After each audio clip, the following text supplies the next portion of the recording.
కోడిగుడ్డు పకోడీ చేశానండి. చాలా టేస్ట్, చాలా యమ్మీ యమ్మీ. వర్షం పడుతుంది కదా, తినాలనిపించినప్పుడు ఈ విధంగా ట్రై చేయండి. పిల్లలకి బయటికి వెళ్ళి తేకుండా ఈ విధంగా ట్రై చేస్తే చాలా ఇష్టంగా తింటారు. చేసే ప్రాసెస్ అంతా చూపిస్తారండి. నేను ఇక్కడ కోడిగుడ్లు ఒక అర డజన్ గుడ్లు ఉడకబెట్టుకుంటున్నాను. స్టవ్ మిడిల్లో పెట్టుకొని కొంచెం సాల్ట్ వేసి ఒక చెమ్ముడు వాటర్ వేసి మంచిగా ఉడికించుకోవాలి. మనం కర్రీకి ఎట్లా ఉడికించుకుంటామో ఆ విధంగా ఉడికించుకోవాలి.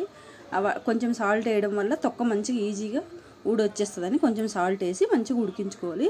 దీంట్లో ఒక చిట్కా అండి, చిన్న నిమ్మ ముక్క కట్ చేసేసినా కానీ తొక్కలు మంచిగా ఊడొచ్చేస్తాయి, చాలా మంచిగా ఉడుకుతాయి కూడా. ఇదే విధంగా మంచి పొట్టు అంతా ఊడ తీసుకొని మనం కొబ్బరి కోరిస్తాం కదా, దాంతో మంచిగా కోరించుకొని పక్కన తీసుకోవాలి. ఒక 6 గుడ్లు దాకా నేను మంచిగా ఈ విధంగా కోరించుకొని పక్కన తీసి పెట్టుకున్నాను. ఇప్పుడంతా ఒక కడాయిలోకి వేసుకొని మనం కోరించుకున్నది కోడిగుడ్డు, ఎగ్ మొత్తం అంతా దాంట్లో వేసుకొని ఉల్లిగడ్డ, పచ్చిమిరపకాయలు, కొత్తిమీర, కరివేపాకు మొత్తం అన్నీ వేసి మంచిగా కలుపుకోవాలి.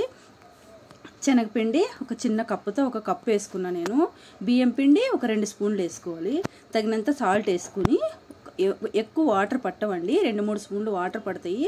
చిన్న టీ గ్లాస్ వాటర్ పట్టినాయి నాకు.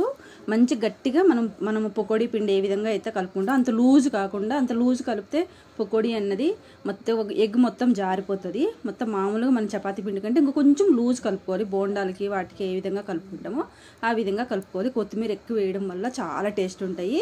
మనం కొంచెమే ఆయిల్ పెట్టుకోవాలి, ఎందుకంటే ఇది మళ్ళీ మనం దేంట్లోకి వాడడం కాబట్టి. సగినంత ఆయిల్ పెట్టుకొని మంచిగా హీట్ ఎక్కిన తర్వాత చిన్న చిన్న బౌల్స్ లాగా వేసుకొని మంచిగా డీప్ ఫ్రై చేసుకోవాలి. ఇవి సాస్ ఉంటుంది కదా, టమాటా సాస్తో తిన్నా లేకపోతే టమాటా చట్నీతో తిన్నా చాలా టేస్ట్ ఉండేయని మేము తిన్నాం. ఫస్ట్ టైం కదా చేశాను నేను. చాలా రుచిగా చాలా బాగుండాయి. పచ్చిమిరపకాయలు కొంచెం కారం అన్నీ వేసి మంచిగా కలుపుకొని చేస్తే ఈ విధంగా ట్రై చేయండి. చాలా పిల్లలు స్కూల్ నుంచి వచ్చే కొద్దికి ఏదో ఒకటి ఈ విధంగా చేసి పెడితే తినేసి మంచిగా రాసుకోవడం ఇట్లా చేస్తారు. బయటకు వెళ్తే ఆయిల్ వేరే వేస్తారు కాబట్టి ఈ విధంగా మనం ఒకసారి రోజుకు ఒక్కొక్క ఐటెం చేసి పెట్టుకున్నాం అనుకో పిల్లలకి.